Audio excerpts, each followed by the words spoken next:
Since Mr. Joseph Dress is on a vacay, the master of the Ask ZBrush and many other things in the world of ZBrush, I love it. That's unusual that I am silent.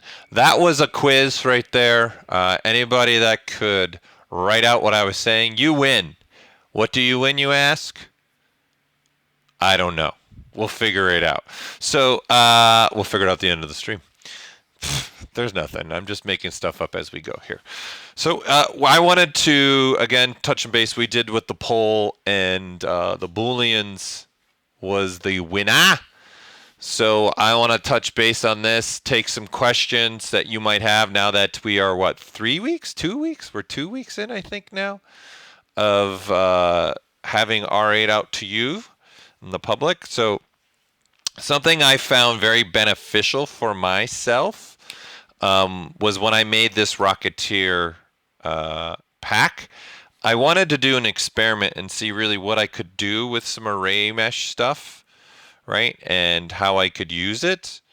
So I want to show a nice little technique that I was messing around with here for this. So I found it useful. It was really a design element for me. Michael's here. We have technical issues. You're always here. Well, I can't move because you have my mouse. So I'll talk. You do what you got. Here, you drive. Hold on, Mike. Michael wants in. Yeah, he does. See, look, he's even moving the webcam to make sure he gets in the picture. So I want to think about this. When we were doing this live Boolean, I was thinking kind of a design element to this phase and figuring out what can I do design-wise that I can mess around and see my results, and then have this live Boolean system work with those results as well with me. So I want to touch base on this little workflow, and you guys can experiment as we go along with this.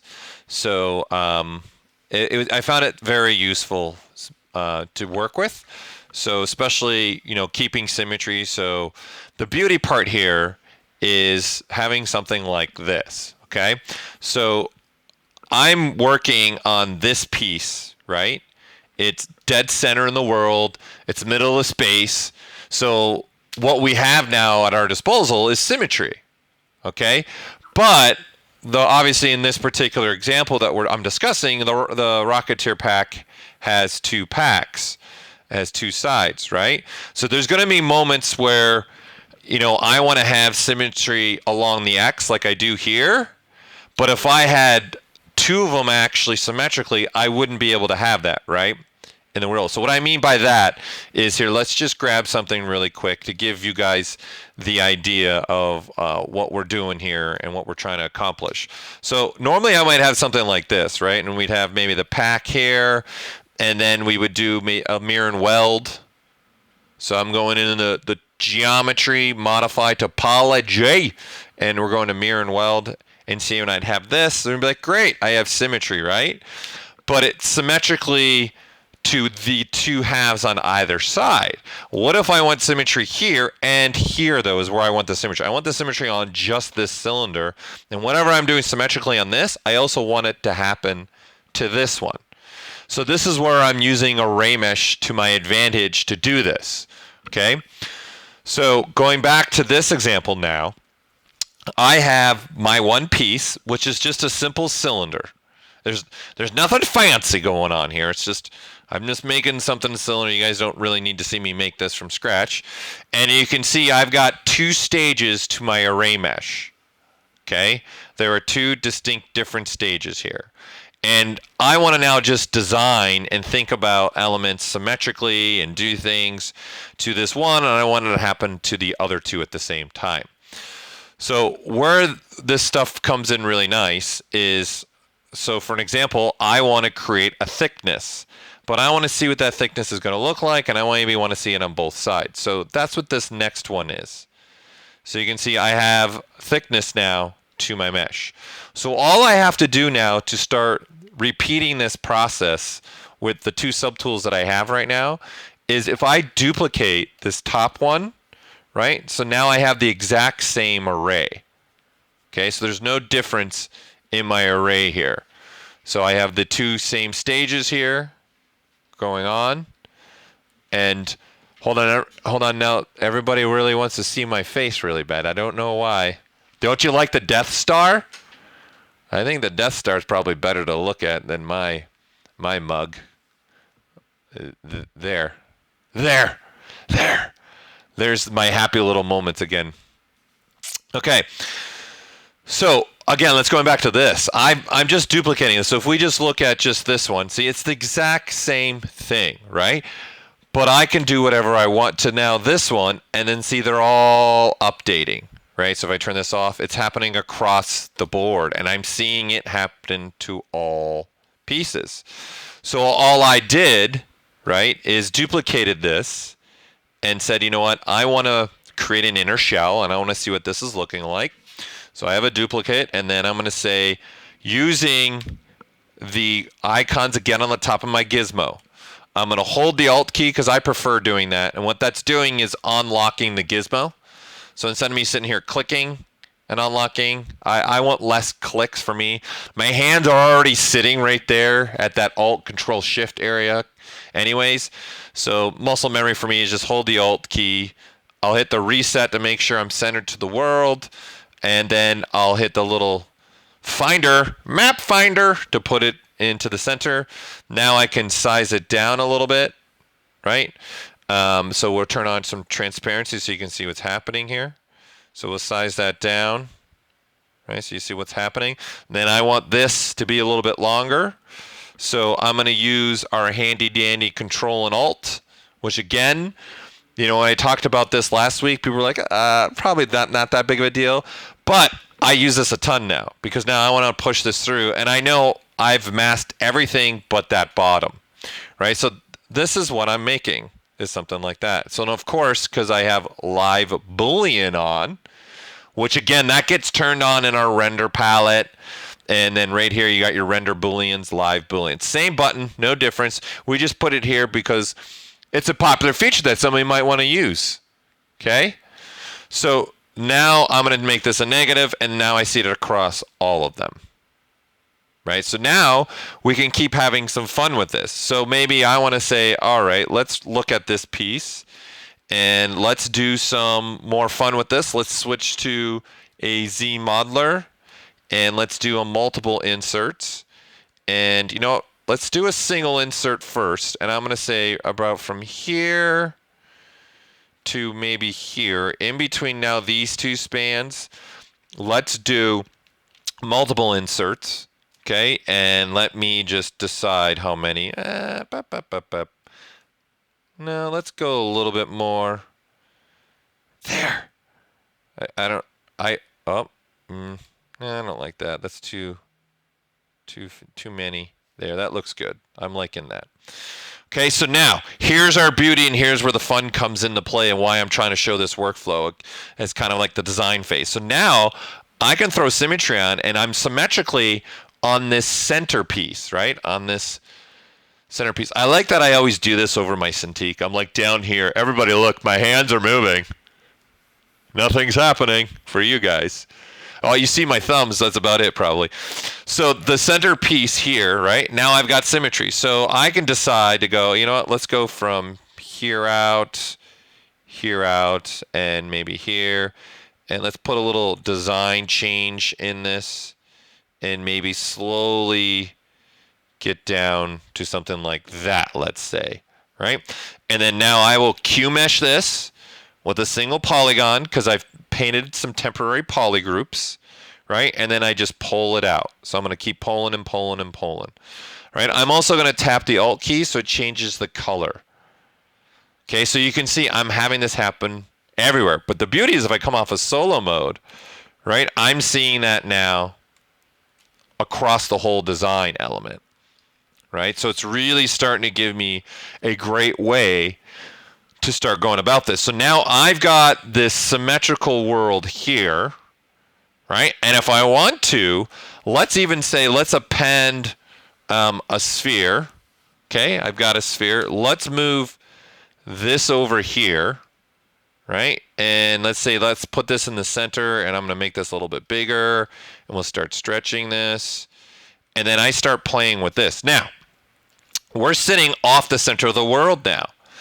That's not a big deal. So what I'm going to give myself is almost like 2 symmetry points. I love that I dance when I do that. If you dance, if you want to, you really want to give me all. Okay, so I want to now look at local, right? This little L sim right here. Okay, I'm going to click that, and that's telling ZBrush on this sphere, I actually wanted you to look at just symmetry middle. Okay, so what this allows me to do now is when I'm sculpting, right? I want to look and tell ZBrush, hey, where does this go? Okay, and what do I want to do, and what do I want to have be done with this piece, right?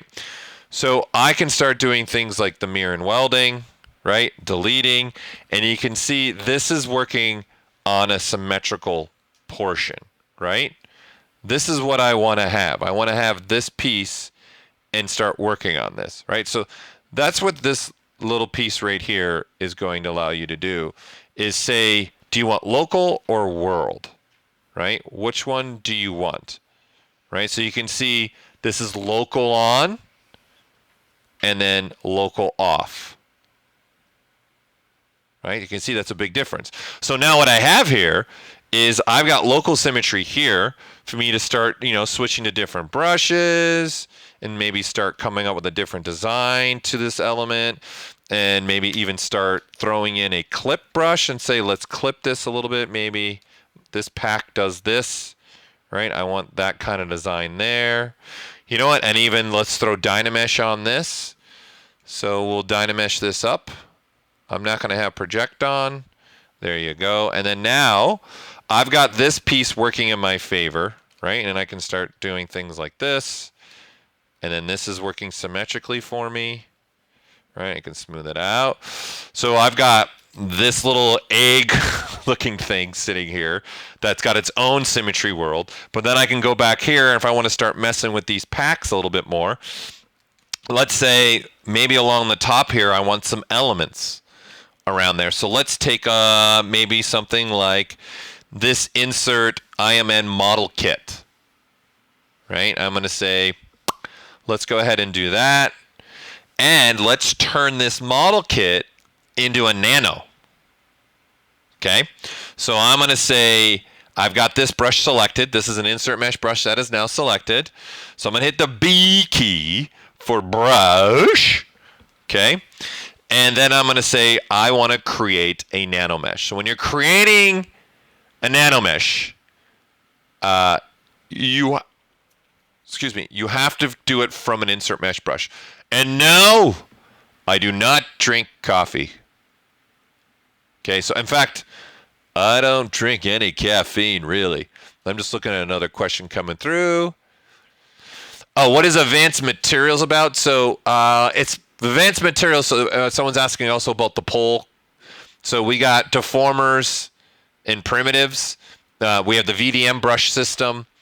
Advanced materials is really diving into the materials and looking how to create a quad shader and looking with the mixer menu. So over here, this really diving more into this and see there's multiple shaders and understanding that better, understanding this mixer sub palette more. So that's what that topic would be relating to answer the question. So I see I'm destroying microphones too. Man, it's one of those days for me. Let's see. How do you do multiple inserts like this? Is there a shortcut? Are you referring to, Zan, are you referring to multiple insert mesh brushes? Can you elaborate on your question a little bit? So when you say multiple inserts, are you mean having multiple meshes in one brush? Is that what you're meaning? Go ahead. Answer away. I'll continue on what I was trying to get to here. So what I want to do, again, is hit brush, create nano. So what this now becomes is another Z-Molder brush in essence. So I'm going to go to this top piece because I want to work with this piece here, right? So I want to turn local off, right? And then so that way I'm just working here. It didn't matter actually if I had local on. It's irrelevant because this piece is sitting dead center of the world. So if I just wanted to keep this on so I'm always in local, that's fine. Okay. But there's a reason I want this dead center in the world, because then I want to do maybe other things like arraying or multiple pieces along there. Okay. So I'm going to say, let's look at my polyframe. Okay. And let me show you how I did this part. So let's just do a poly loop and let's regroup this. Okay, so right now you have this poly group. And what I want to do is stagger it. I want to have a checker of poly groups. So all I did for that was I went over the face, held the space bar, and went to polygroup, polyloop, and right here I said checker. Okay, so that's going to be every other, right? It's going to be a different polygroup. Okay, so this little orange line you see as I'm moving my cursor, it's moving as well. That's saying what direction of polyloop. Do I want it going around this way, or do I want it going up around this way on the piece? Okay, so I want it going around the piece this way, right? So all I got to do is just now go that way and click, and you see here I'll change the polygroup color so you guys can see better. So you can see I'm getting a checkered of different polygroups, and the reason why I'm doing that is, again, I've got a nano on this, so I'm going to hold my space bar while I'm over the face, go back to insert nano, and then I'm going to say polygroup all, and I'm going to say what piece do I want. Let's see, we'll go along here with my viewer. Find a piece that I want. Maybe this. No. Here, yeah, there we go. Let's do this. Let's do this piece. Maybe there's going to be some kind of wiring or something that goes around this. Right? So now, okay, I'm going to turn symmetry off. I don't even need it. And I'm just going to draw out, and you can see I'm getting several. And the beauty of this, again, is I'm seeing it on the other two at the exact same time. So I can see how is this working with my design, right? And I can kind of look around and see, is that working? Is that not working? Right? But then the beauty is this is a nano. So just like an array is an instance system that we're playing with, so is the nano. So I've got this nano that I can play. Well, the offsets is not really where I want to sit. That looks better there. And then that's not conflicting with the other piece. So we got clearance. Right? Because this piece isn't there, right? So this is, again, why I really enjoyed this workflow when I was working on my Rocketeer. Like, I found it extremely helpful for me just to figure things out and where I wanted to go. So now I've got that, right? Okay, I'm digging that. Maybe let's turn on our polyframe some more. Let's also now insert a single edge. Okay, I'm going to come out of the dynamic subdiv mode, and let's put maybe a span right there, and let's go here to Q mesh. Okay, and I'm going to say poly loop. Again, I want to loop around this way. Okay, so then I can turn this back on and say, I don't like that. That's falling, and that's moving. See that line? See where it's actually sitting in space? Like, so the orange dots are sitting way higher than the line. So the orange dots are sitting way up here, and the line sitting way down there. That's because when I turn dynamic on, I'm telling ZBrush to give me a preview of its smooth. So this is not creased, so it's got to move, right? So the orange points are showing really where the line sits on subdivision level 1, in essence, with no dynamic on. But if you were to smooth this, that line's got to move down, because the gap between this edge and that edge is massive. So there's got to be some change. So I want to affect this. I'm going to say, you know what? What's important to me is creasing this whole edge loop. I want to keep it right there. So when I hit the smooth, you can see there's not as much movement there. Okay? And now I want to say faces, Q mesh, poly loop. Okay? And I'm going to turn off polyframe mode, so you guys can see what's happening. Let me frame this up so you can see. And then now I can push this in, and I'm seeing what's happening on my design. Right? I can then switch to maybe a different brush, and let's say IMM primitives, and now I've got a sphere, right? And I can say, you know what? I want a sphere element right there, and it's happening to all of it, right? In the same spot. Okay, so you can see this design in this element phase, I can really start to figure out what am I doing, okay? And if I don't like what's happening, right? So for example, this, right, is going in different spots in different places, so I can start thinking about really where do I want this maybe to go. Maybe I want it on the top, right? Or I can decide, you know what I want to do is I want to take this one again, and we're going to duplicate this, okay? And I want to replace this with something else now, okay? So I can decide I'm going to hit the W key, which turns on my gizmo, okay?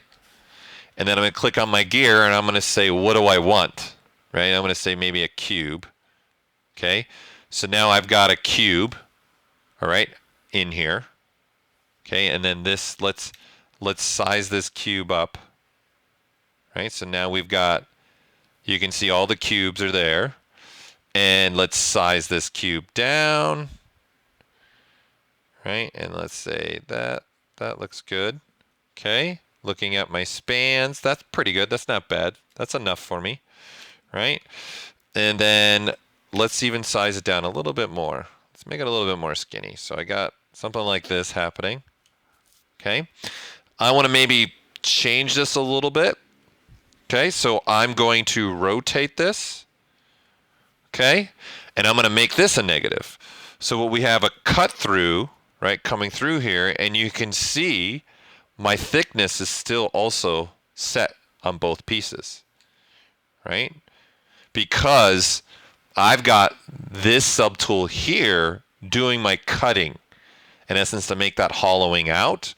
And now this is cutting through, right, the piece, and that's why you can see, in essence, two halves there. But what I want to do is a little bit more. So I have this turned, right? So I'm going to turn on polyframe mode so we can see what's going on.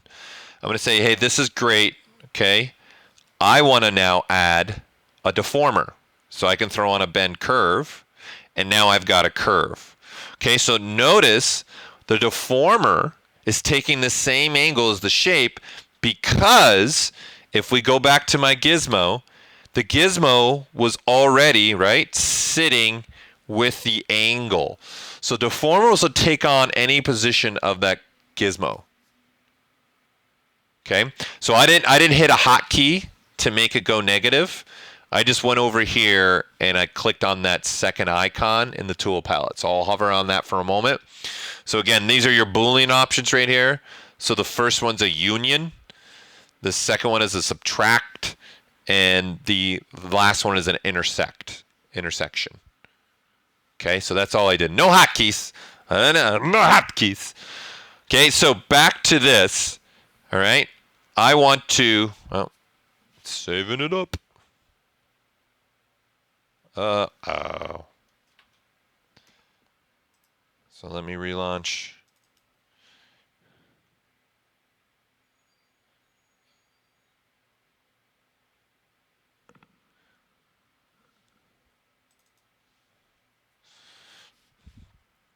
Well, it happens. So again, I want to be able to control that and manipulate that even more, right? So we're gonna, again, we'll do that piece again. We'll load it up one more time. And here we got our quick save here that we can start from, the saved file. Okay, so we've got this piece again. All right, this is our negative. I'm going to turn on our live Boolean. We got this happening for us. Okay, so this first subtool is, I've made all the arrays in the beginning. So whenever I duplicate that, I'm getting the exact same thing. So if I open up array mesh, you can see I'm getting the same thing here. Right? So again, I'm going to say I want to replace this piece. Okay? So right now, here if we go to solo mode, it's this. But what I want to do is use this gizmo capability, right? So I want to mess with ZBrush and tell it I want this to be replaced. So I'm going to hit the gear, and because I have nothing masked off, I hit the cube, and I get a cube. That's what I'm getting, right? So if I turn everything back on, we can size this up again. So I sized it up. Let's shrink it down a little bit more. Let's rotate that, and let's actually make it even a little bit longer that way. Perfect, right? Negative that up, right? So I've got this. I want to now switch to the bend curve, and I want to put what axis this needs to be. So I want that z-axis, and maybe give me, let's start with the 5 points, and then now I can go and start manipulating this and maybe make a whole other design to this, right? And maybe have something like that instead. And again, I'm going to see that along all of them, so I can really see that's happening. Again, let's go ahead and pend that sphere that I had in there, right? Let's go down to that sphere, and I moved it over here, right? I don't need to be that perfect because I know I'm going to turn it into a Dynamesh, and I know I'm going to use, again, my local subdiv here.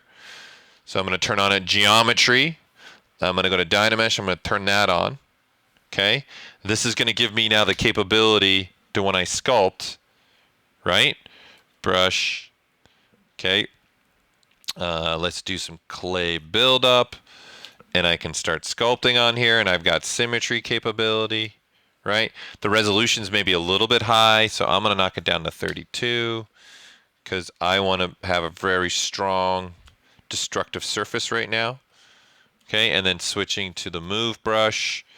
Again, start playing with my design in here. I can switch to my clipping curve. This is also going to work symmetrically, right? So I can do maybe a design element like that. I kind of like that. And I'm seeing how, again, the key point in is here, I'm messing around with the design to see how does this going to look with these two little rocket packs that I'm making and figuring this out. That's really what my goal is here, right? So continuing that process, again, you have all this flexibility. So I've got symmetry capability here, and I've got symmetry capability here, which is creating a dual symmetry point there. Okay, so that really opens up a capability for me. Right, I'm just going through the questions, making sure I didn't forget anything. Yeah, I saw a question come up.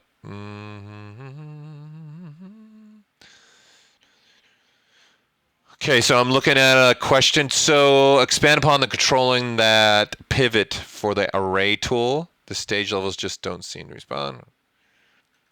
Okay, here, yeah. Let me expand upon array. Since somebody's asking. Okay, so let's just grab something. Let's grab something new. All right, let's make a cube here. So let's go to initialize. Let's make the cube be longer in X. So let's make it be 4 and cube that. Now we got something like that. Let's even throw some dynamic on it, but I'm going to turn smooth off and I'm going to turn grid on. And what that's going to do is give me that beveling point so I can change the coverage however I want. Right? So, and then I'm telling it to bevel, or I can tell it to chamfer. Right? And if I want to chamfer, then this is when you want to turn up this grid. Otherwise, you don't need to turn that grid up. It's just going to create more of a roundness for you. Okay? So if you're not going to chamfer and just bevel, you can keep that grid at 1 and then you're fine. So now you have something like this. Okay? So I'm just using dynamic to give me a global beveling. Okay? If I didn't want to use dynamic, right, you guys can also ZModeler here. So I'll turn on this, right? And I can tell it to bevel, right, right here. And then now I'm just saying, well, what do you want to bevel? I can say polygroup all, right? And then see now it's polygroup all, right? And then there's settings here. Inner edges, what do I want? Sharp edges, whatever you need to be. So there's multiple ways to bevel. I can even bevel this way. I can say crease by polygroup, right? So where all the differences in the polygroup. And then right here, you have a bevel capability right here. So same controls, right? In just this sense, it used creasing to give me the bevels. And I can see this is actually physical. So what this does is give me a combination where I can throw the bevel to what I was getting, throw dynamic on, say yes, turn it on. And instead of having the grid on, now I put my smooth on, right? And then now I get something like that instead. So I used the bevel with increase to actually apply the bevel physically to the surface. And now I'm using dynamic to soften the whole thing, including the bevel. Does everyone follow that? Okay. So here, so our array mesh. Okay, so to give the understanding of this again, and by the way, I did do a webinar on array mesh that's on our YouTube channel. Kingsley or Kyle or somebody, if you can go find that and share it in the chat, that'd be great. I'd appreciate it. So we're gonna hit array, turning it on. Okay, so let's really start basic and simple here. Okay, just so you can wrap your head around this. So I want to move this, okay? So this transpose here, okay, is going to allow me to use the transpose line as, in essence, the controller here. Okay, so instead of me coming here to offset and saying, okay, I want to offset in the Y up, right, and just come here and then I can offset this, right? So I can do this, and then I can say, how many of those do I want? Okay, I want 8 of them. They're repeating 8 times, right? And then it's offsetting. So what I can do is put myself in the transpose. Okay? Then I hit the shortcut Y. Why, you ask? Because it's the shortcut to this button right here. So this takes us out of Gizmo 3D mode and back into that transpose mode. Okay? So if you notice, the transpose line now has stage 1, repeating, and then there's a yellow circle there. Okay, so this, whatever mode I'm in now, move, scale, and rotate, it's actually doing the offset, scale, and rotate of the array mesh, not the physical model. So again, this is an instancing, right? So this particular piece right there is our physical model. All these other cubes are just instance array copies.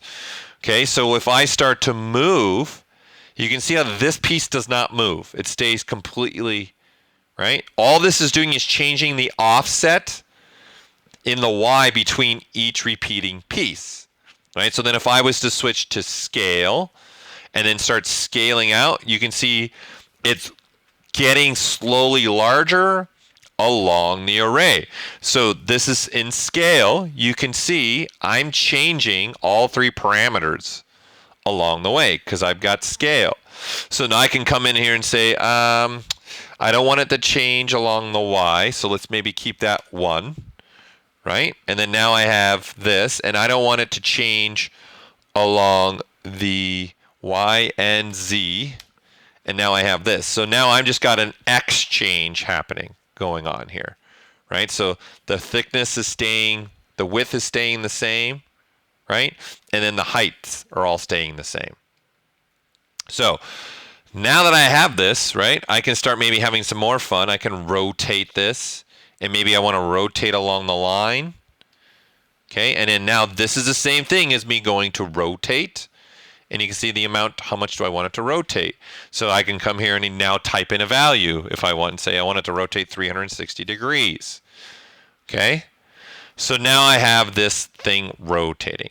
So again, this transpose line giving me this is because I have this transpose option on, right? And then I can come here and actually do repeats like this, right? See, this repeat slider is updating at the same token. Now I've got DNA, right?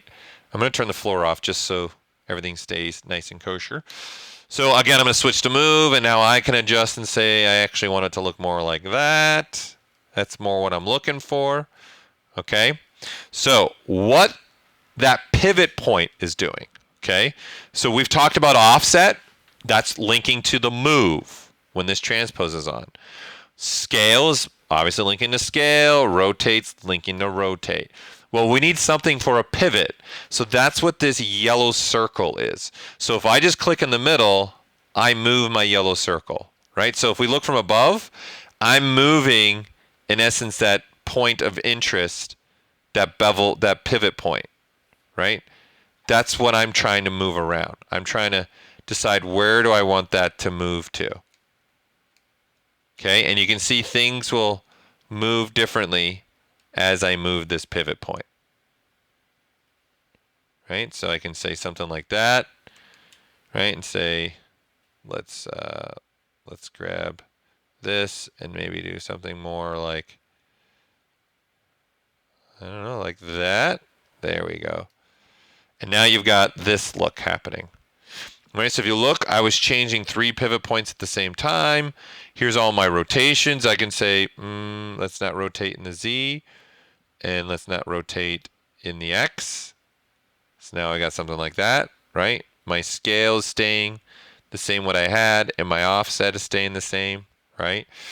And then now I can say, well, what if I want to repeat that more often? What is that going to look like? Right, so now I've got a transitional thing happening here. And then of course in the pivot, if you want to zero out stuff, right, you can see it's changing in that. This is changing in the Y, which isn't it doing anything, and then changing in the Z. Right, so I can even do things like that. So all that yellow circle is doing is controlling where I want that pivot point to be. Okay, and then this is one copy. So if I hit append to new, I've created a stage 2, right? So you can see here, repeat to stage 2. Okay, I still have transpose. I'm going to say move, and you can see I can move this. And what I'm actually doing is offsetting the next set of arrays, right? And then I can repeat those multiple times, right? So it's repeating the whole loop. Right? So I can do either that, or I can throw it on a chain. And you can see right here, it just added it to the end. Right? So now I'm back to, I can say as many repeats as I want. Okay? What do I want to do? Maybe I want to move this way now. Maybe this becomes a straight portion. Something like that. Right? And then this now has its own repeating. So this stage now has a repeat of 16. It's got its own offset values. It's got its own pivot values. You can see they're all zeroed out because it's resetting to this stage to be at the center. And then it's got my own rotate and scale. Now if I go down to stage 2, right, you can see all these other parameters are still here. There's rotate, there's my pivots, there's my offsets. So when I'm doing this chain, I've got this capability to work with this now I want. And I can even smooth it so it kind of see it transitions now because I'm using it as a chain and it'll transition through there. And now I can start doing things like that. So obviously I can keep going here and make stairwells or whatever I want. Now I can make them go up, right? So if I say append new, that's going to be a chain and I want this one to go up. How many times do I want that one to repeat? Right, so you're looking straight up now. And then now do I want to do something else with this, right? Maybe I want to move it, right? So I'm going to say, let's move, let's move along this way, right? And then now I can just say move. And now I'm just going up. Okay, and all I'm doing is adding a third chain. So I've got the very first one, which is just taking that one cube and making it go around spiral. And then the second one now is giving me this. And the third stage is giving me this. And you can see every time I move the stages, that pivot point jumps because it's jumping to the center pivot point of the next stage. Okay? Hopefully that answers that question. So it's really giving this align to path is saying the cubes to all have the same alignment. And do you want them to be along the Z, the Y, the X? And remember, I'm putting a scale change on this as well, right? So if I want to go back and say, don't put any scale change on this, right? You can align the path, right? So then they're all going, right? So they're all going now the same direction. And then now they're going that way. So that's what align the path will do. I can make them all be along the Y or along the Z. Which one do I want? Right, and go to stage 3, maybe add some smoothness to that, and then there you go. You can't even tell really that's 2 stages, but it is. It's just giving me that flexibility and that freedom to do what I want with this. Okay, so that hopefully answers that question. Okay, you cannot move the pivot to the center of the mesh because of another subtool. It's looking at the array of that stage. It can't look at another subtool, right? Because this array is sitting on this particular subtool. So that's what's going to happen. Okay? So this is just open up the array to, I took this approach to get me to this, right? So I thought about this and said, hey, let me mess with this so I can keep my symmetry and keep doing a lot of things with this and adding my design elements to this, right? So again, and opens up our freedoms for nano. So I can say brush, create a nano, right? Let's take a look at this top one again. And along here, right, is where I want to put the nano. So now I can say by polygroup all, right? And then now I can just draw those out and it's happening on all 3 pieces for me. And then because this is, again, a nano, I have that capability here to do whatever I want with this. Okay, so it can come in very handy for me to do whatever it is that I'm looking to do. Right? And if I wanted to, I can even say, let's turn this into a mesh. Right? So now it's a mesh. Right? So it's a nano that I'm converting into a mesh, right? So it's part of this. So I'm going to actually break this off and split it to make it its own subtool. So we'll put this back at the top and make this one now its own subtool. You can see I still have the array, and now I can make this a negative. And now I've got something like this, turn on dynamic, and now I have that going across in all the spots. So I really wanted to highlight that because that's how I got to this guy. That's how I started really figuring out this centerpiece. How does it fit with the pieces, right? And then this is my result that I get. So it ends up being around 12 million, right? And then here's my geometry result. And again, it's keeping the geometry exactly as it is on the mesh, and only the geometry where there's intersections or Booleans happening is changing, right? So we go back and we click on this and look at the polyframes, not this one. Let's go up to the top one. You can see the geometry is it's low, right? It's not very high. And then I use the certain spots to put where I wanted to put those framings. I'm just reading a question. Everyone, question again.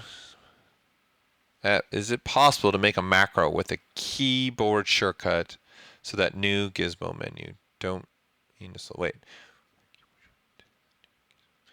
Oh, do you mean, Seagull, do you mean you want to be able to, hold on. You want to be able to access what, this menu with a macro? Because if that's what you want to do, no, that's not possible. There's no way to create a macro to access any one of these things here. Obviously, you can create a macro to turn it on and off, but you don't really need to do that, right? Since you just do that right up here. But no, there's no way to create a macro. Okay, so hopefully that answers that. So let's continue looking at what we can do. Again, so let's get away from something we have a project that's maybe sculptural, Okay, so maybe let's grab something with a little more polygons. Let's maybe start with this guy, right? I'm going to say no, don't save my changes. I don't care about it. So we got something here with 104,000 polygons. Let's divide this up a little bit, right? Let's get it around. That's fine for now. So now obviously we're in just a mode where we can start sculpting and doing what I want, right? Figuring out my character. Okay, so what also we can do with this is, even though this has got subdivision surfaces, and it may be what I want to do, instead of just sculpting this out, there's going to be times where I'm working on a character and I want to do more to him, and I want to use maybe the Boolean system to start designing a character even and making things look different on him. Okay, so let's append something. Let's append the sphere. Instead of doing that, let's actually symmetrically, let's insert the sphere. So I'm going to go to this new IMM primitives. I'm going to say along the top, what do I want? I say the insert sphere is what I want. Okay. Up can't work on subdivision levels, so I'm actually going to solve this. I don't want to lose my subdivision levels, but I want to use the insert mesh brush on this. So here's what I would do. I would freeze my subdivisions. So you can see now they get hidden. So they're gone. So I'm technically looking at a mesh now that doesn't have subdivision levels. So this drops it to the lowest level. Okay. Then I can draw this out and see now I can have this where I want. And then I'm going to split it off now so they become their own subtool. Okay. And you can see I can unfreeze again my subdivision levels of the character, and I'm going to get back the levels that I had. So let's just let that finish up. And then there you go. So now see, I'm back to 3 levels and I have the spheres available. Okay. So now I have the capability to draw out whatever I want. This is another reason why dynamic can come in handy for you. Okay. So if we look at this approach again, but let's take more of the dynamic approach. Okay, so instead of me dividing 3 times, why not just turn dynamic on and 3 times, and then I have it, right? So the difference though now with this is if I sculpt, right, on this, this is not going to be the same looking result that I had prior, right? Because I'm still actually sculpting on the lower cage of it, right? So you could definitely do something like this.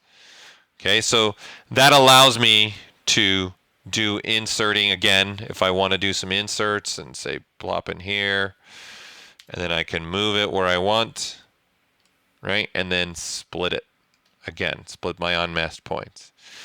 So let's go ahead and put the divisions back on this guy. Okay, and now I've got subdivision surfaces.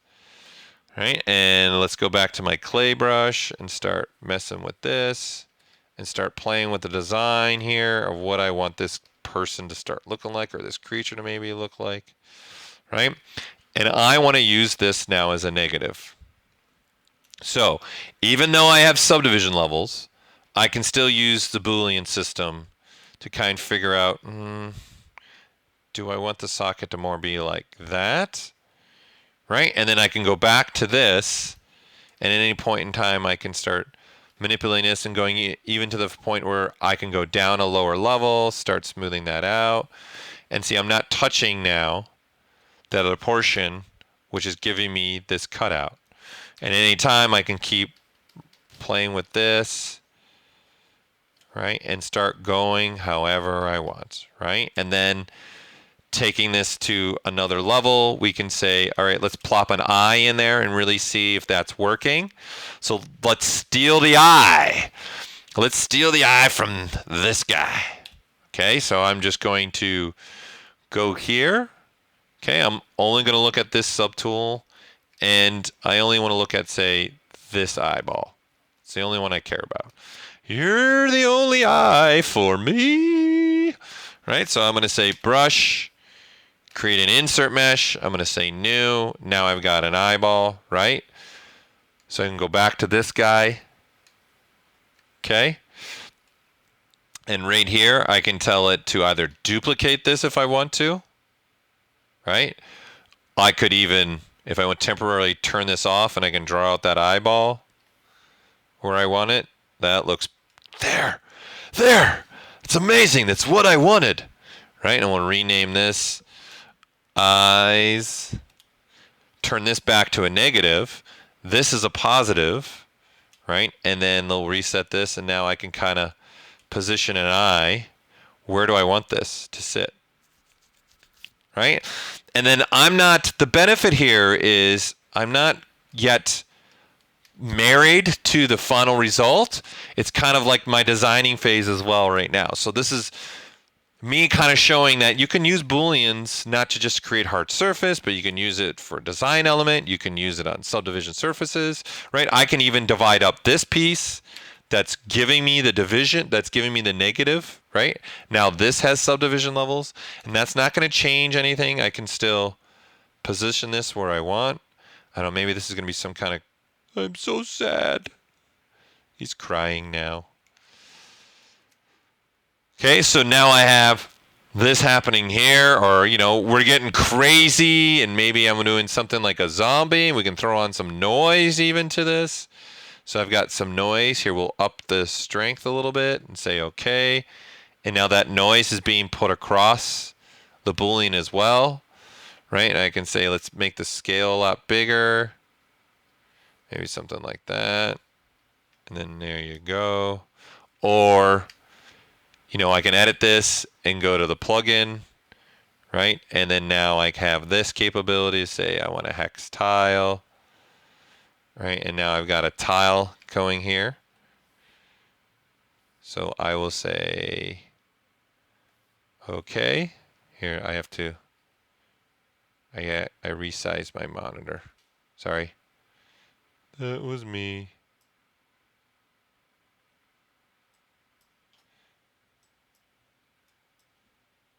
My 4K monitor and the stream is messing up all my stuff. Let me minimize. My other monitors are 4K and there's settings for my stream set up, so there we go. So now I have this, right? So I've got the capability to see even a pattern like this, right? And then I can say, let's strengthen this up and let's maybe even play with how that pattern is going to be. So now this pattern is happening in the inside portion and it's not touching that pattern, right? Or I can do the opposite. It touches that pattern, and then I can scale this down or up however I want. I kind of like the min better, right? And then now I'm seeing that kind of stuff happening. And then again, because we're dealing with the live Boolean and I'm dealing with the mesh, I can still manipulate this and play with this however I want. And see really what is this going to do to my piece. Okay, so it's just another way of messing around with my surface. So if you won't want a subtool to be affected, okay, so this is where the start menus come into play. Right, so right now there's only one. So I just clicked on the start option right here. There's a little arrow right here, and I click on that. There you go. It's getting, that's the start, right? So if I start appending something else, or here we'll even insert something. Here, let's insert a cube. Okay, this cube is in line with everything else. So this is set to union. If I turn it to subtract, see it's subtracting out of the face. So it's affecting everything, right? I can do something like this and something like that. And let's say that's affecting the front of the face, right? So I'm going to move this down to the bottom. Okay. And now if I hit a start, see that is no longer affecting the face anymore. because this start group is looking at the head as the main group, then it's going to the next piece, which is this crazy whatever inner eye thing that I've been messing around with. That's being a subtract out of your mesh, and then now I have the eyeballs as the positive. And so what I've done now is the cube, right? Instead of it being a part of that line, okay, I want it to be its own next piece. Maybe I'm going to start building something else here. So then I would throw on that start, and now I can manipulate this, and I know it's not being affected by any of the other previous Booleans that I was messing with. So now I've got maybe something that I want to put around his neck, right? And then let's go ahead and dynamesh this one up. So we'll turn dynamic off. We'll go to dynamesh. I like to go with a lower resolution to start, just because I want to manipulate it a lot, right? And switching to the move and start saying, okay, I want something like this. Right, so now I got this piece. It's a life preserver. Let's switch to inflate, right? So I can inflate like this, right? But if I want the whole thing to inflate uniformly, if I turn my inflate size up to its highest brush size, it'll inflate the whole mesh as one unit in essence. So it's different than having a smaller brush size. See that? It's only where I'm going it's inflating. If I turn up the slider all the way to 100, see, I can inflate like that. Okay, so there's ways to do that. Now, the other thing too that I know I get some questions about is the brush size. Okay, so something I do want to highlight is in the preferences. Okay, you have the capability in the draw to make your brush size be even bigger. Okay, so by default, it's stopping at 1,000. So I can go all the way to 5,000. And then below that, there's actually a slider that's like, in essence, a multiplier. So it's saying 5,000 times 2, or whatever you put that slider. Right now, it's at 1. Right, so now I can continue going even bigger, bigger, bigger, bigger, bigger. Right, so this is massive now. It's really big. Okay, so I wanted to highlight that because I know that gets asked sometimes. Okay, I'm just reading another question.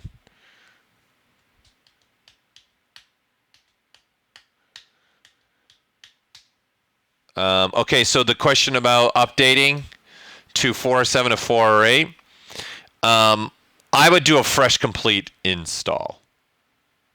Okay, and when you do a complete full install, the first two steps of the installer is going to ask, do you want to delete temporary files?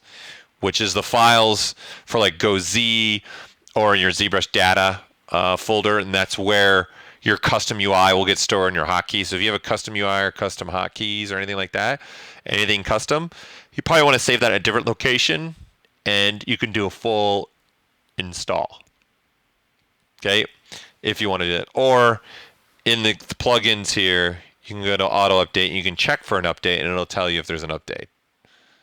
Okay, but in some cases, a full install is a safe bet because you're making sure, because obviously as we upgrade the versions, we're updating other things as well. So you want to make sure you get a nice clean install of everything. Either one will work though. Just catching up on the questions.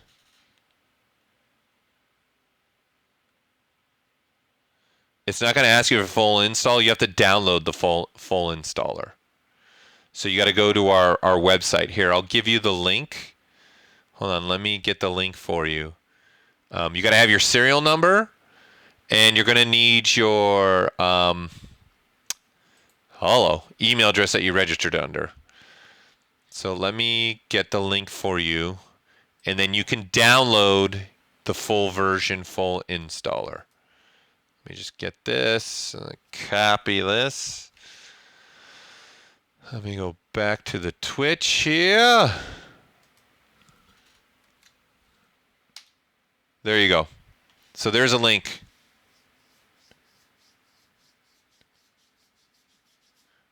Okay, for you. So you're saying it didn't create It didn't carry over your custom hot UI when you did a full install or when you did an upgrade?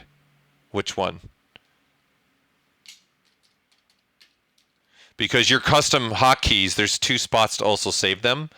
So you might not have put it. Like if you're an old ZBrush user. Okay, so to understand this a little bit, here, let me open this up.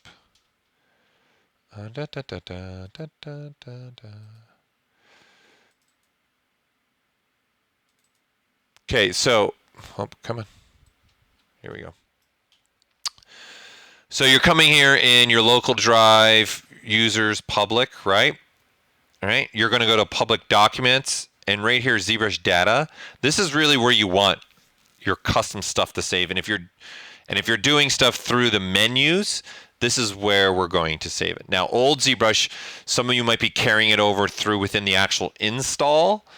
We've changed this up years ago for this particular reason, that we want to make sure stuff is going in the spot where you want to have it. So see, there's a Z startup. Here's hotkeys. There's config files, right?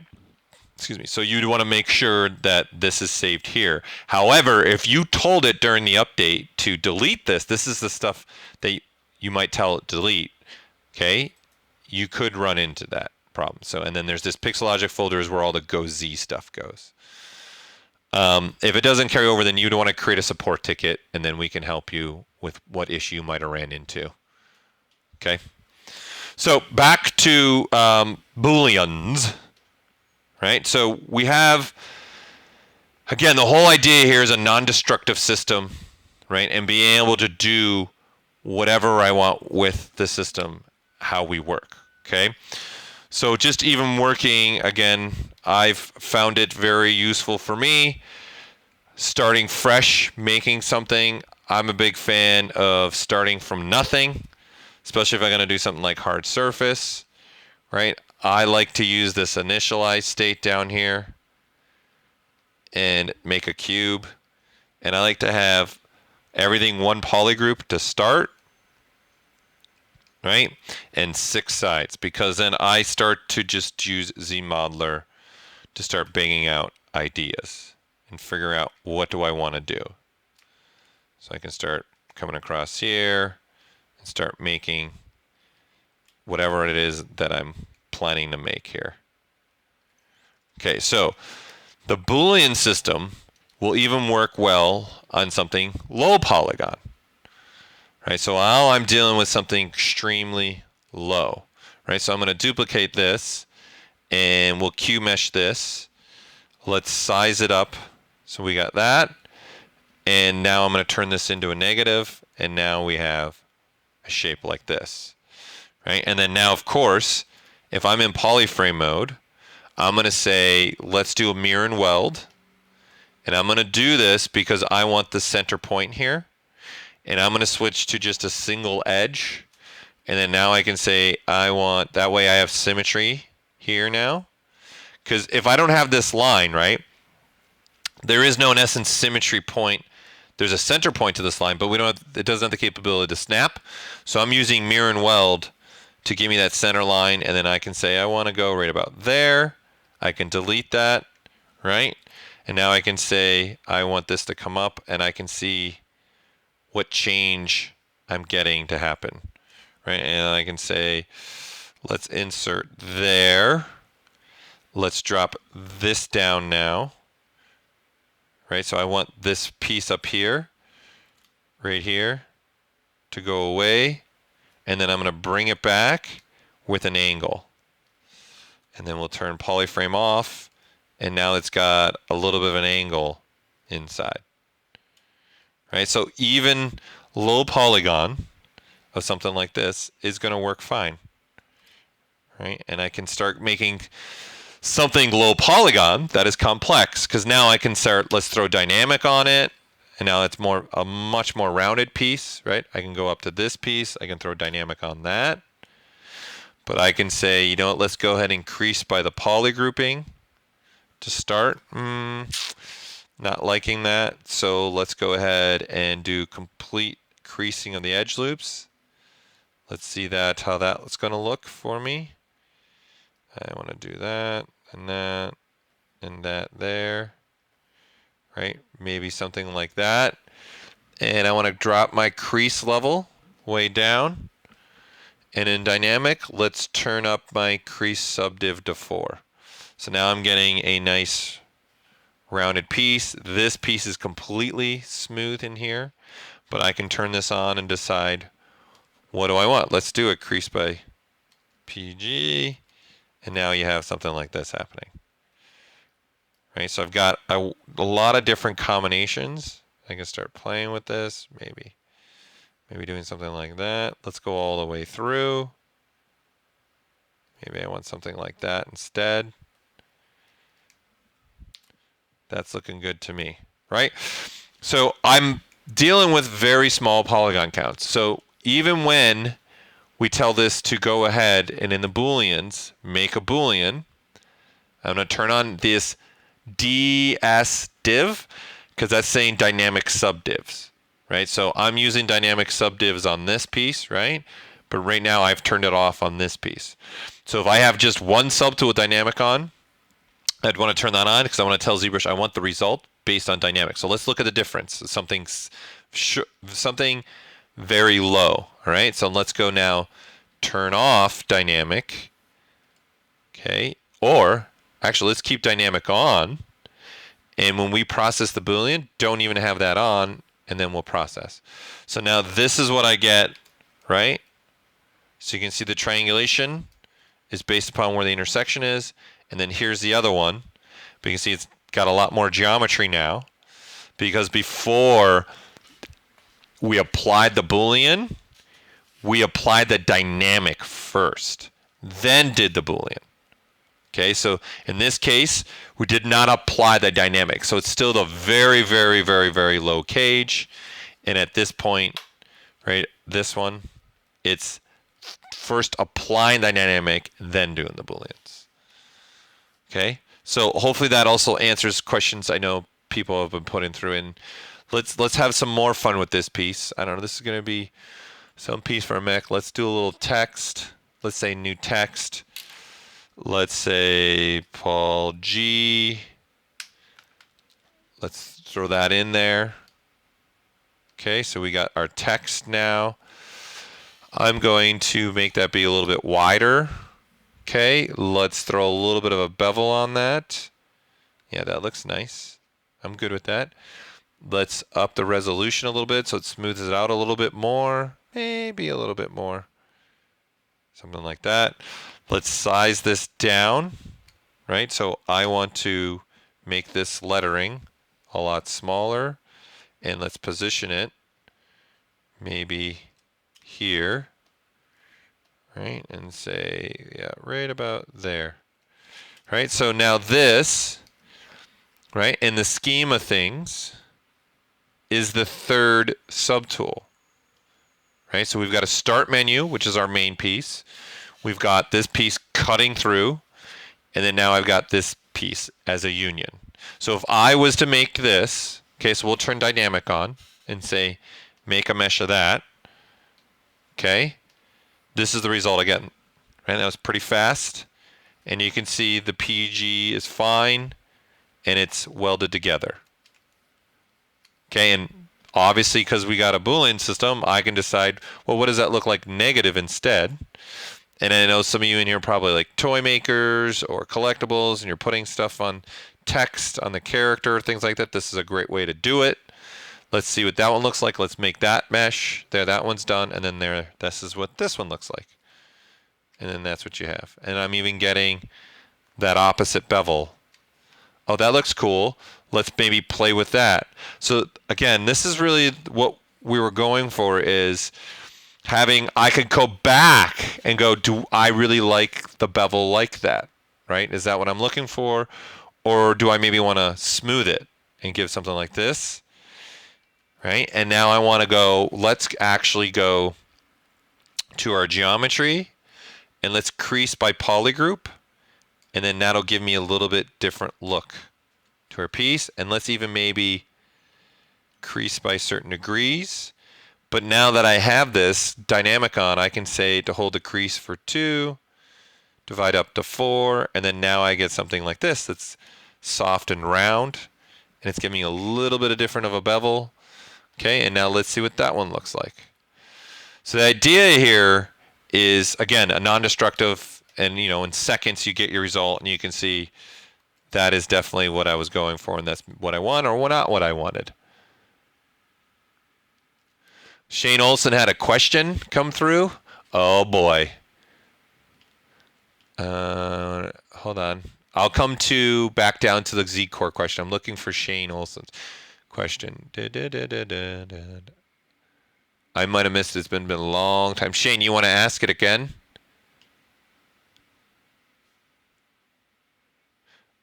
Okay, so Bland's your work perimeter. Here's a great question. So Shane's putting his.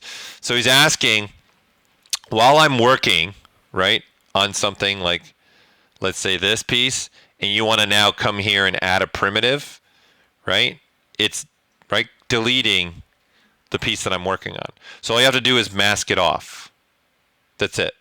Okay, so if you mask it off, then you can add a primitive, right? And then there it is. And now it's not deleting this at all, right? So you can see that's still there. And well, right now I've got, whoops, the cut is affecting it. There you go. Right, so that's all you have to do. Whenever you want to do this, that's what you need. So this creates an actual, again, a fun workflow to really quickly start messing with this, putting this where I want, and then now I can hold down Control key and copy this out, right? Size it down, put it here, and then I'm going to say, okay, let's replace this with the cylinder 3D. Okay, I have symmetry on and I'm not in symmetrical. Let's do this and see that replaces it. And then I can say I want this to have an opening. How many spans of geometry do I want to have in any of the directions?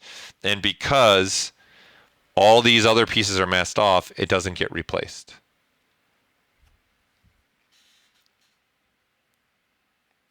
Okay? That answer your question?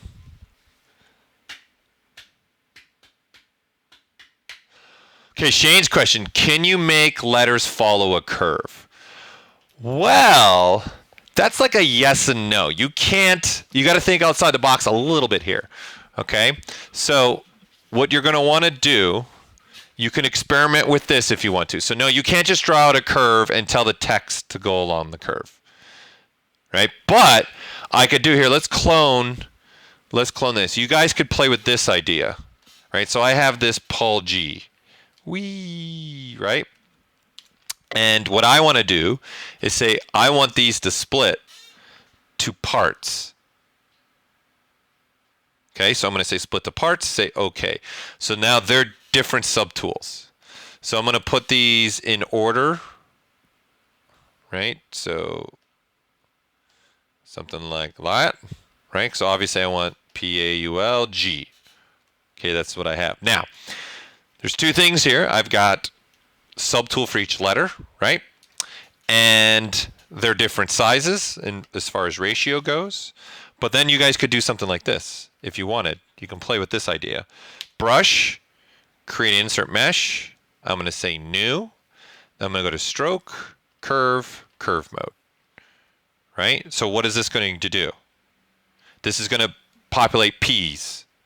P, P, P, P, P, P, right? I'm just getting a bunch of P's. Okay, so what I want to do is say brush, create multiple insert meshes. Okay, and then now I'm going to get P-A-U-L-G across the top here. So I can go to this one. I can say stroke, curve mode, right? And then start doing this, right? I want to now tell it, hey, I have this multiple pieces here. So I don't want it just the PPP, the P going across. I'm going to stop saying PPP. I just don't want the P's going across here, right? I want all the letters going across. Okay? So what I'm going to do is go in the brush palette Okay, and I'm going to go into modifiers, and I'm going to tell how many variations do I have.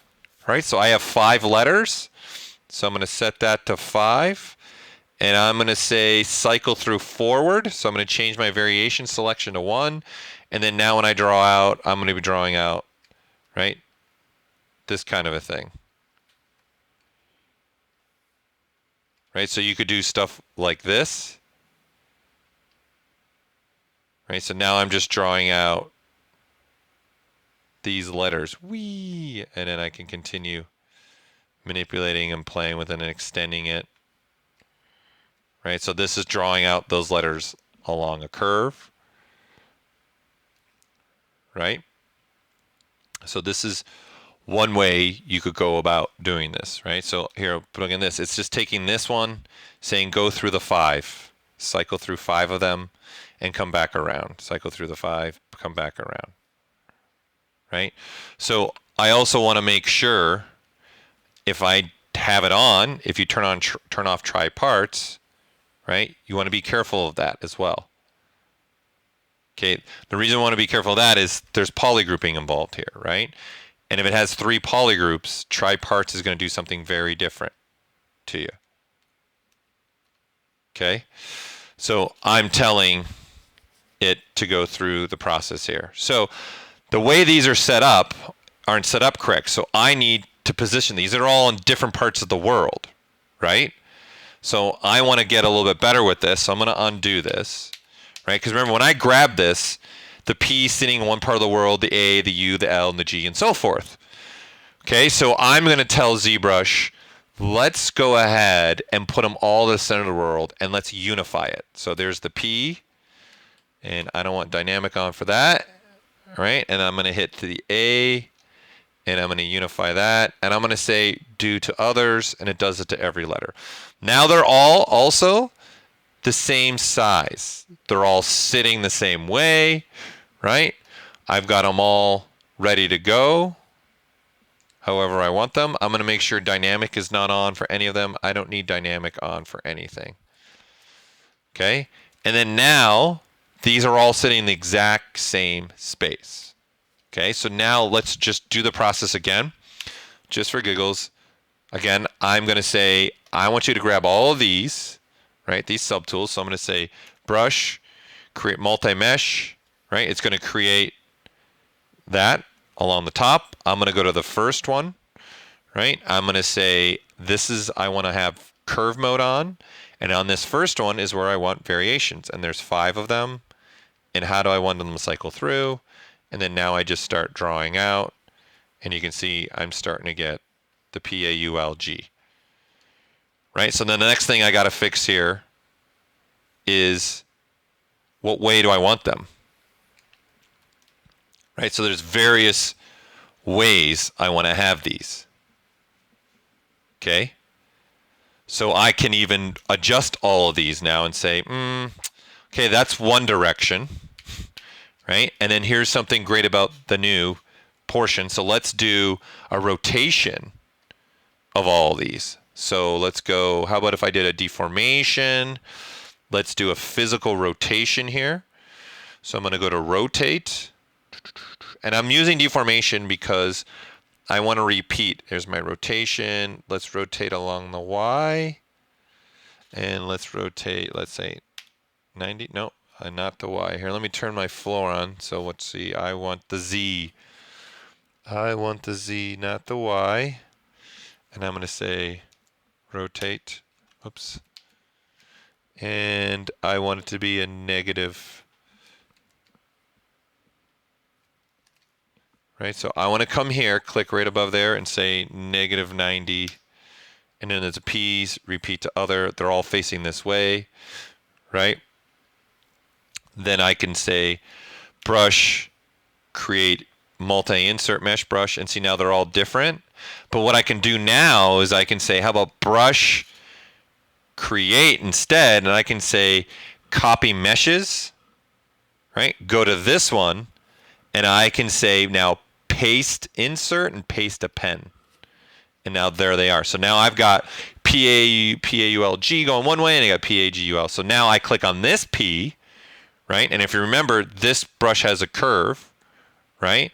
So this first P has the iteration. Now I need to set it up for this P. So I gotta go to brush. I'm gonna go to modifiers.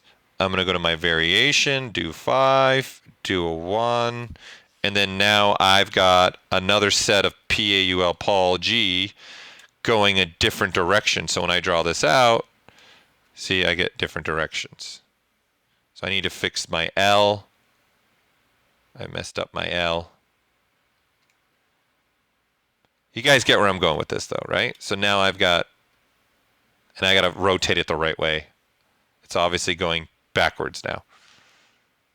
And I didn't, I gotta make sure I messed up on the L here. So what you can do is you just want to make sure that all the pieces, if you want them to stay relative size, they're all around the same. So in essence, now I can copy and paste any insert mesh brushes together and do whatever it is that I'd like to do. So this is why I said technically you can't do it, but that's how I would do that.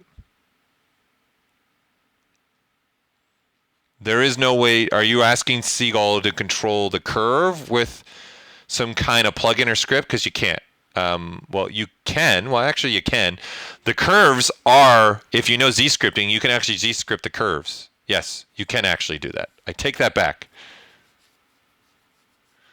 But this is just giving you guys the idea to wrap your head around things. So that is one way to do it. And then, of course, right, if you start using other features, right, we can start grabbing a sphere, let's say, and let's drop its geometry, right, and then delete it, and then I can do things like this and Control W, and then now with this brush I can say this one, and it's curve mode, right? So because this has got a poly group now, I can do things like this and start wrapping it around the poly group.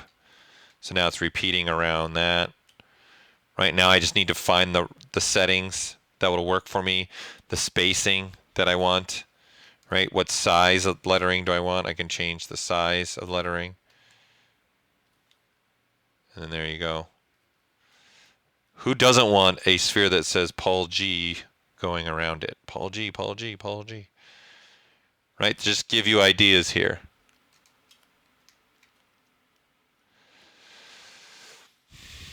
Is it possible to make text 2 lines? No, not at this time. You want to make, so when you're making the new text, you want to be able to like say Paul and then hit enter and then hit Gaboury, I'm assuming, like as an example, or Dynamesh, ZBrush, Dynamesh or something like that. No, not at this time. You can't do that. But what you could do is you could duplicate this and then you can edit the text and then now call this text something else. Right. Whoops. And then that'll update that text and then you can position this where you want.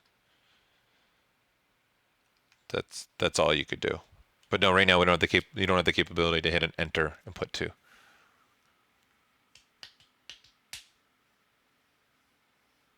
Okay? Or once you have these letters, right, there's nothing stopping us from using a deformer, right? I can throw on a bend arc, start bending this, right? If I want to bend it right along a whole spherical shape, I can do this, and then this will help change the, in essence, gap, right, to it, and then I can even turn it however I want. Maybe I want to go 90 this way, and I want to go 90 that way. Right, now you got to bend like that, and then now I can play with the white cone to expand it or take it in the radius. What way do you want the radius to go? Now that you have that lettering, you can do whatever you want with that. So just remember, there's those other options now for you as well. Right? You can wrap it around whatever you want. So as an example, I don't know if I have it. Let me see if I have it to give you another example here. Let's see if I have it.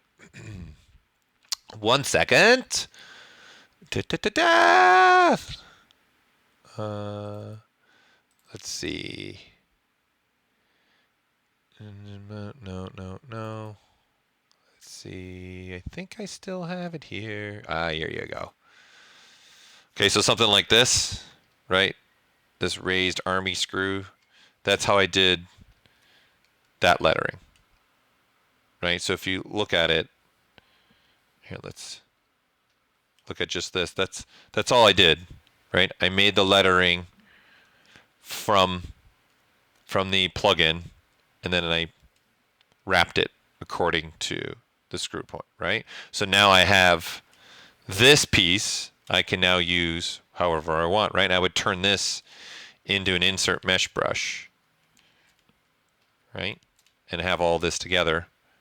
Or what would be beneficial for me to do is, how about I make this one piece? So we'll turn the dynamic on. I don't want dynamic on for that. I want dynamic on for that. I want dynamic on for this. So I have this now screw, right? I can say Boolean with dynamic subdiv, make it, give me my result. There's my result. Okay, it's kind of dense. Excuse me, for an insert mesh. Okay, so this clean geometry, I can get rid of it, right? This way I can just go get rid of those spans, right? Because that's pretty easy to do. Okay, or I can now go to the plugins and I could even try, what about if I decimate it? So we can go to our decimation master. I can pre-process this. There, it's done. Then I go and say decimate. And then now I have that. Right? And now that's only 4,300 polygons. This kind of stuff will make a difference. Right? And I can say, well, let's go lower. What if I want 10%? Starting to lose the US Army. But how close am I going to get as a user as well? What are you going to allow the person to see? Right? So I can say, don't like that result. And I can go back up now and say, let's try 15. Let's try in between and decimate. There, that's good enough. And then now I've got 3,200 polygons for this piece, right? And then now I can turn this into an insert mesh brush. And then now I've got this piece whenever I want it. Right, so that's just me using the text with the Booleans.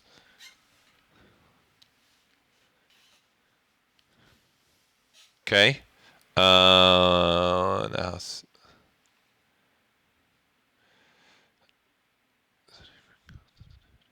you can use the shift key for cone sensitivity. Okay, so that is what you're going to be able to do. So when you're manipulating any of this, here, let me go back to this.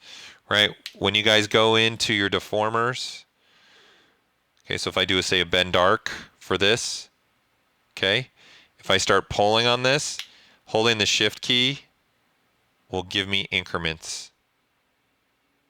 So that's, right now, that's the only thing you're going to be able to do. See, that's example increments of 5. There isn't anything else otherwise you can do. So hopefully that answers a little bit of your question from I just saw come through. So we're going to have to call it a day now, but before we do, any last second question that I may have missed that somebody wants to type in really quick again?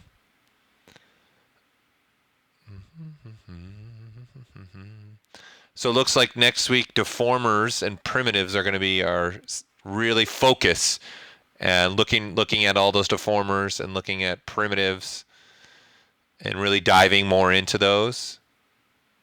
I saw a ZBrush core user. Hold on. I saw the ZBrush core user. Hold on, let me get back to your question. The ZBrush core will receive updates, yes. I can't say right now what's going to be in those updates, but yes, ZBrush core will receive updates as well.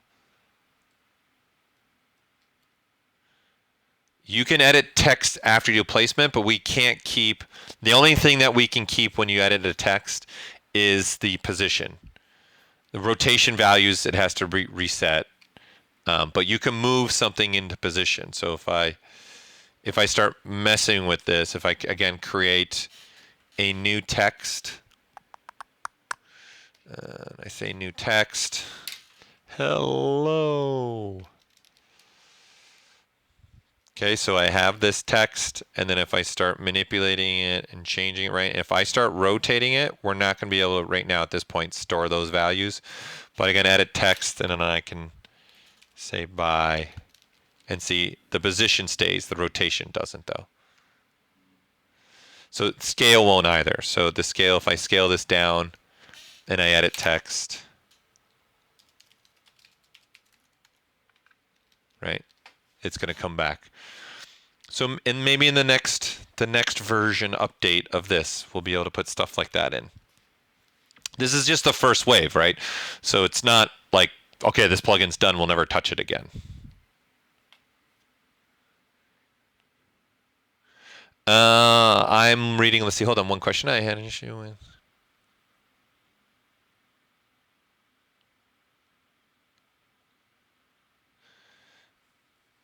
Oh, okay, so you are having an issue with setting something you want 64 spans, I'm assuming? Like if I taken this. So what I would do, because it might be better when you're doing this, maybe even because your hand, if you're using a pen and your hand's moving, okay, maybe a mouse would help with this. Or I hold the shift key for that, and I can get increments of 2. It is sensitive. I don't disagree with that. There. Not. So then you can, I sometimes will hold that shift key and get those increments to work a little bit better for you. So I would maybe try that and see if that'll help as well.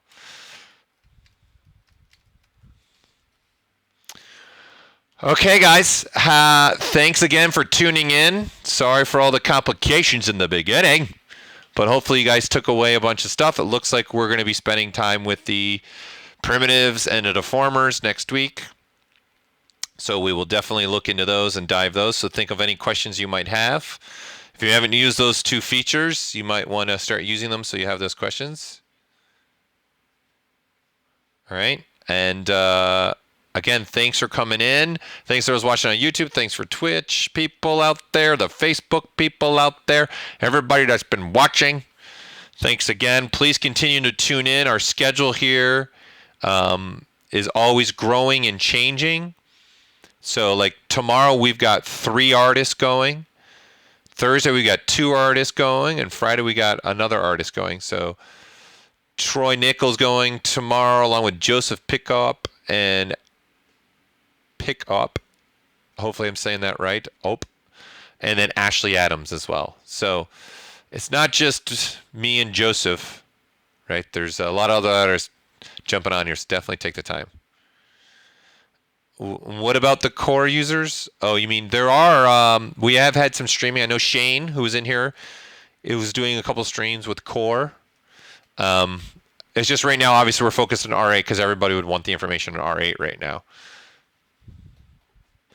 So, again, thanks for joining us. I appreciate the time taking out of your day to sit with me and roll around in my crazy brain for this last hour and a half, 2 hours.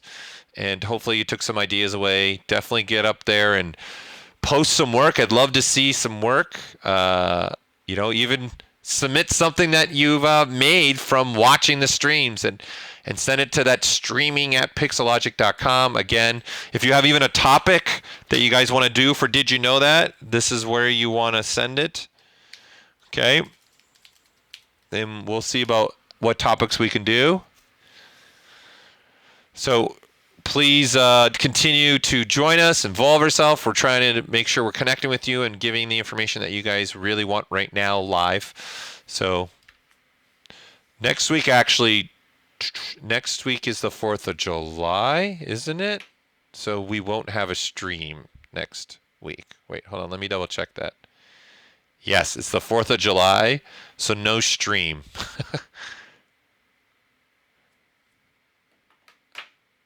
So no stream next Tuesday. Alejandro, Maya, or ZBrush? You still need both programs. You know, ZBrush is more of like a sculpting application, right? Maya is more of a modeling application, animation, dynamics. So you'll have that as well. A fireworks stream, that would be a good idea. Definitely a great idea. All right. Have a wonderful day or evening wherever you're at. Thanks for tuning in. All the best. We'll see you in a couple weeks. That might actually be Joseph. We'll have to see. All right. And again, please send any images and stuff to streaming@pixellogic.com. Any other streams events? Because actually, what I'm thinking about doing from Did You Know That? Let me ask you this before everyone goes. We still got everybody. We've been doing, obviously, is the topics based upon you guys from the polling. Now, let me ask you this. Would you rather me do also project-based stuff? Because I want to, for example, I want to finish my Rocketeer. So I have the backpack done, the gun done, and the helmet done. But I got to make the boots, the pants, the leather jacket, the gloves. Then I got to pose him. Then I got to prep him for printing because I'm going to 3D print him, paint him, all that. Would you guys actually like to see something like that as well? And Did You Know That's where I can, hey, let's look at how I did the jacket this week on top of maybe a topic. Like let's take a vote if we can. So all the yeses put yes, project super good. Yes to Rocketeer. Okay, project based. All right, let's look at it. Let me look at see what we can do. And okay, any nays out there? Anybody? Nah. Keep what we have. I see everyone yeses so far. No nays. It's all right if you say nay. That's why I'm gathering information from you guys. Yeah. Okay.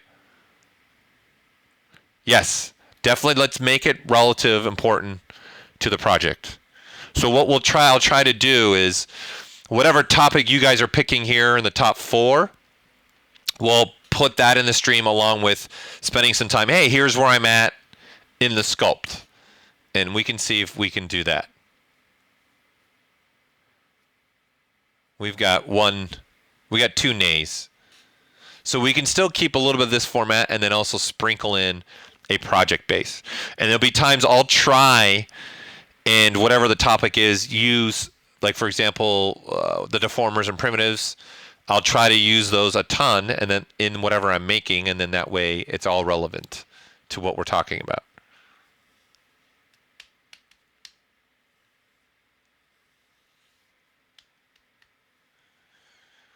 Cool. All right.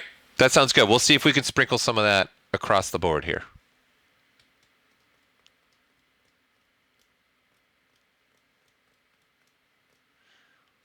All right. Cool. Thanks for the feedback. I'm going to sprinkle what everyone says. We'll see if we can sprinkle. You know, I'm not going anywhere, so we'll try different ways, and we'll find one that if we can keep growing the way this stream's working. All right, for this time for reals. All right, we're going to be jumping ship. Thanks again. We'll see you in maybe a couple weeks, maybe 3 weeks. Once Joseph gets back from vacation, we'll have to see. I don't really have any of my projects. I have to post them all actually on ZBrush Central. I'll post Alejandro. I'll put them on my ZBrush Central thread. I haven't posted anything that I've done. I'm not a big poster, so I should probably do that. That way you guys can have that and ask questions and highlight things as well. Okay. Thank you again. Have a wonderful day. Bye-bye.